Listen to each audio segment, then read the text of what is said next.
Hi there, I'm violinist Kendall Grady, and welcome to this series about holistic music pedagogy, which is a philosophy and practice in teaching and performance that I have been developing, designed, and copyrighted, and will continue to do so for the rest of my life.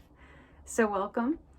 Today I wanted to talk about goal setting, which is something I do as a performer and something that I help my students accomplish, which makes them feel successful and meets their own expectations. A way of approaching goal setting, which many people may be familiar with, is with the acronym SMART goals. So specific, measurable, attainable, relevant, and timely. But the way that we might approach this is by going backwards, so backwards mapping or backwards planning, which is if I have a performance or a student has a performance or a test that they need to be prepared for by a certain time, then we will set benchmarks leading up to that where there's specific parts that need to be accomplished or solidified before we reach that final goal. And then under those specific objectives, so these objectives are things that we want to be learning or becoming more secure with. These lead into the way that we practice and the way that I set my lesson planning targets. We'll talk about. So one of the things that I love to think about is Dorothy DeLay used to have a chart which was given to me through my teachers who studied with Galamian and DeLay. And I've also adjusted and worked out with myself that has musical elements and some technical skills as well. So if a piece is given that's an attainable piece, which is something that I would work on with my students, say a student is ready for a very large concerto like Sibelius or Tchaikovsky, or a student is working towards more style and grace, say in a Mozart duo or something of that nature. There are specific musical elements and technical skills that I want that student to come away with feeling more secure or having learned, and feeling ownership that they can do those things and they know how to apply that knowledge to future music. And the way that this will come into a relevancy in our practice time is how we're going to practice something.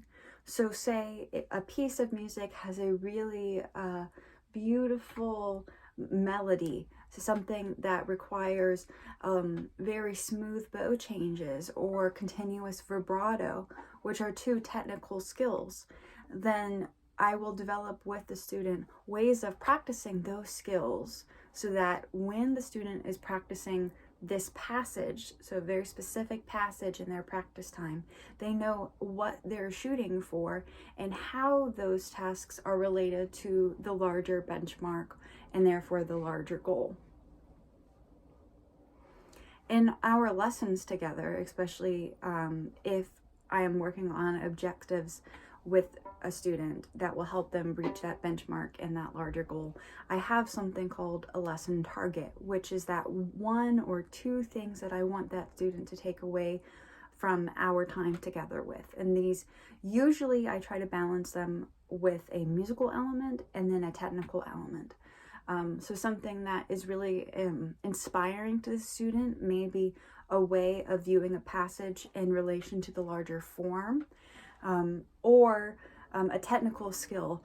So say just that day we are going to work on bow changes, or just that day we are going to work on continuous vibrato, as two examples. And I would add that there are certain skills or tools that one could use in your approach to preparing for a performance or a test. And one of them I really am believing more and more lately is recording oneself, because oftentimes we think we hear what we're trying to do under our own ears, but in reality it's not coming out across to the audience. And so as you're working on each of these objectives, so musical elements, technical elements, I encourage you, at least at some point, to record just that 30 seconds that you're working on it and see, did I get that to the level that I would like to today? And then show your teacher or show your peer, your colleague, your friend, and see if that will then lead into you putting it back into your musical passage and then your overall general playing. So I have many templates for these things, which you could email me for, or I can be posting some links to. I don't want to give out all of my work very openly because it is copyrighted, but I hope that it's helpful for you as a performer and teacher and student, as we are all perpetually students, especially of music and of our craft.